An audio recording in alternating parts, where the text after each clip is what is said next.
The Book of Boba Fett official trailer is out, and this is my breakdown. Boba Fett was first introduced to live action during The Empire Strikes Back in 1980.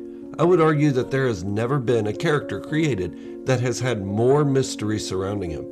With his sarcastic tone toward Darth Vader, we wondered how he was permitted to live. But with decades of expanded material on the best bounty hunter in the galaxy, we found out. So, sit back, relax, and enjoy my breakdown of the Book of Boba Fett official trailer, today on Star Wars Fanatic.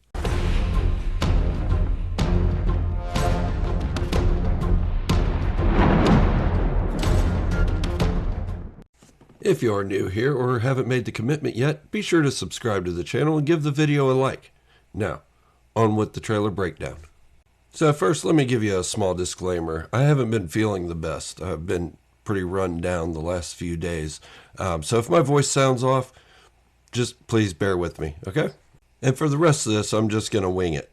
Now, we all know this is Star Wars, and in Star Wars, they're going to give us some fan favorites, or some fan service if you like to call it.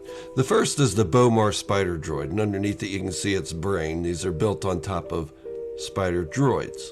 It's nice to see this one actually out spreading its legs outside of the palace rather than in the palace, and the palace is in the background.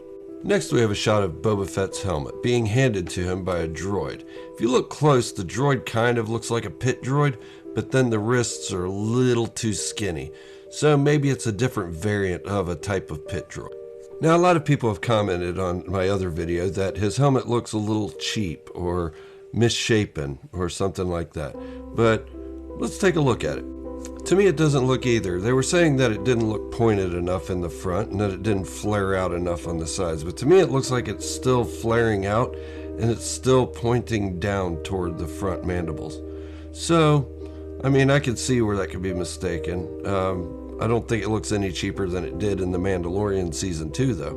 Now, I probably won't show a whole lot of the photos, because I do want to get to some of the videos, because some of the talking means more to me than the actual visuals. Visuals can be misleading, as you don't know where they're placed in the timeline. Same with talking, but it gives you a little bit more of an estimate. In this photo, we see the Ithorian sitting on a throne. Now, that means that this rumor may have been true, that an Ithorian crime boss is his rival in some way, but I don't know if that's the case or if he just rules this certain city that we keep seeing flyovers of and them walking through markets and stuff like that. So I really don't want to make a judgment call on this guy actually being a crime lord or rival to Boba Fett. But let's take a look at some of the video. We'll go off of that for a moment. And there we see the spider droid moving up toward the palace, wandering free as he does. And Boba donning his helmet. I did notice that Boba's scars don't look to be as heavy as they were. But he just said he's not a bounty hunter, and we all know he was the best bounty hunter in the galaxy, so maybe he's gave up that profession. And there's the Ithorian. And that's the city I was talking about, that maybe the Ithorian rules over that city. He could be a crime boss. And we got some little pop-ins and a little standoff there. Boba removing his helmet. Looks like he's a little warm. And see his scars, his eyebrows have came back to shape. Looks like the syphilis has gone away pretty good, so maybe he's doing well. And another shot of Jabba's palace. And that, I'm not gonna lie, this part here with all the Aqualish and the other ruffians sitting around, the Trandoshans look so much better than they did in The Mandalorian. They actually look reptilian. Their mouths are protruded like a reptilian snout. And also in this shot, it does look like Boba Fett's helmet isn't as flared out on the sides at the bottom, and right there as well. And inside that scene where he's got all the different crime lieutenants in there, you also see a Klatooinian, which we saw in The Mandalorian Season 1. It's good to see those guys back on Tatooine, where they belong. And the Aqualish look confused, and the Klatooinian looks confused. But Boba Fett tells them, speak freely.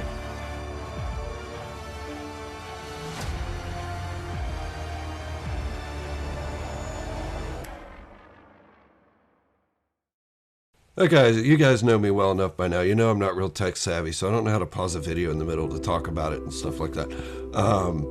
What I do know is there are a lot of things in this that really strike my interest, like Boba Fett saying that Jabba the Hutt ruled by fear, and he plans to rule by respect. That to me sounds like kind of a code. Maybe not so much a Mandalorian code, but a code, and one that's going to set him apart from the other crime bosses, such as the Crimson Dawn or the Black Sun or anything like that.